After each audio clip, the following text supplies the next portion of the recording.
Dagdag na benepisyo at angkop na pagsasanay para sa mga guro sa bansa.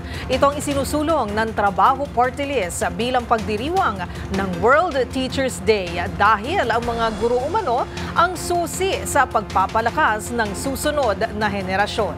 Narito ang buong detalye sa report ni Edniel Parosa. Sa pagkilala ng Trabaho Party List sa dedikasyon ng mga guro ngayong World Teachers Day, isusulong ng grupo ang kapakanan ng sektor sa pamamagitan ng karagdagang benepisyo at pagsasanay.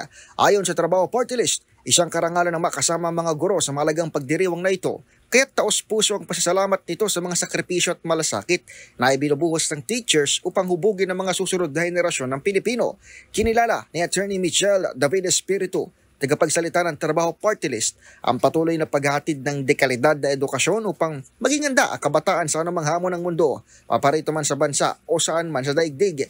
Giit ng grupo, sa pagpapalakas ng panibagong kurikulum, partikular ng senior high school, dapat simulan ang inisyatibo sa paghahandog ng insentibo, gaya na lamang ng sahod na sapat sa tunay na pangangailangan. Dahil susi ang mga guro sa pagpapalakas ng susunod na henerasyon ng mga manggagawa, dapat umanong lalong itaas ang kanilang moral at motivation sa pamamagitan ng mga training at workshops na maghahandog naman ng career growth sa mga guro. At dahil nagsisilbing ikalawang tahanan ng kabataan ng paaralan, isusulong ng Trabaho Party List na maging job ready ang mga graduate ng SHS at kolehiyo.